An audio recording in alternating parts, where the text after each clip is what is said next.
So when I buy these train collections and when people bring me things to pick up at the train store, you never really know how exactly they're going to arrive at the store. Sometimes they're in tubs, sometimes their car is full, sometimes it's just a few items in a box.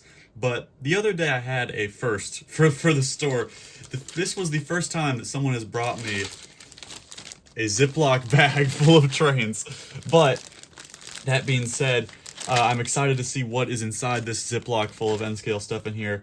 I don't necessarily think this is the best way to store trains, and so I'm hoping there's nothing broken or damaged in here, but let's open this Ziploc together here and see what exactly is inside. I've had this in my garage for a few weeks. I've just been waiting for the time to get this little video together, but up first we have a nice little model power. Actually, I don't think the car is model power because the box is not the correct box. But nice little Santa Fe covered hopper here. Thankfully, overall, not too bad. It's missing a wheel. It's missing a coupler. Thankfully, this stuff was pretty inexpensive, so if things are broken, I'm not heartbroken about it necessarily, but I'd rather this stuff not be broken. This car's in good shape. A little Bachmann Lehigh Valley reefer. We've got another one of the Santa Fe covered hoppers here. Thankfully, this one looks to be pretty much in good shape. Unfortunately, one of those couplers has popped out, but that might not even be, see, the bottom piece is not super sturdy there. This is so funny. I have never in my life, look at this. I mean, why is some questions we need answers to, guys. We need answers. Here's another super common one, Bachmann Santa Fe caboose. This comes with like every starter set they make, and thankfully, again, not too much damage to that. I really was nervous getting into this with with it being literally just a Ziploc. There's nothing keeping any of these cars from bouncing into one another. Here's a few containers off a Lifelike flatbed. Those actually would look pretty cool. There's a lot of things you could do with those. Another common Bachmann car. Once again, the couplers are shot on this completely, but the hooker tanker, another very common starter set car for Bachmann. I'm really enjoying these covered hoppers though. These are actually Bachmann too. I didn't even realize that. But that's a cool Penn Central. And I think we have another one here. Yet another one of those Santa Fe ones. Once again, I'm not super huge on getting Santa Fe stuff. It's just so common. And it's a tough market for Tennessee. It doesn't really have any relevance to this area or this region of the country at all. But there's another one of those Lehigh Valley reefers.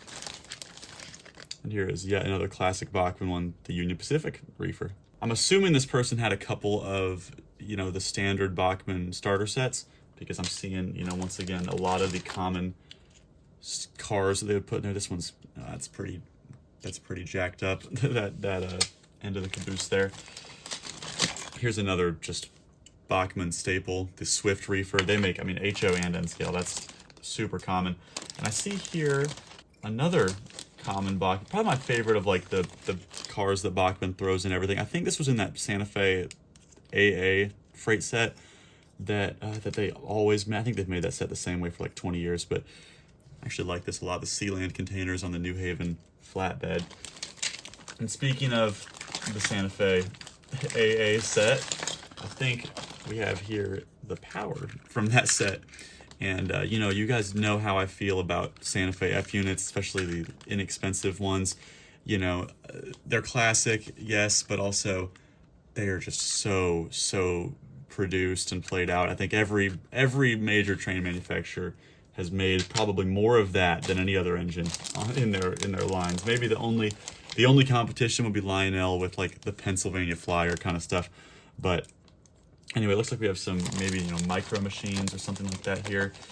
These are actually pretty cute. These almost remind me, like, look at this. This reminds me of a little Erdl piece, but I don't think that's what it is.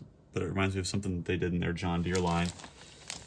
And I'm starting to see maybe here, okay, that's probably the bottom for that Santa Fe reefer we had earlier, or boxcar rather.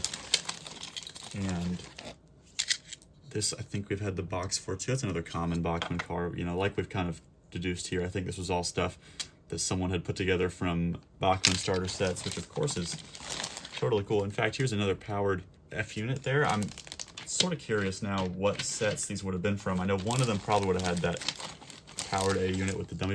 Ooh, here we go. This is something a little different. Nice C&O boxcar there. Love the love anything CSX predecessor related. And I'm actually really enjoying all these little construction vehicles too. These are a nice surprise. And I think we've just got a couple more cars in here.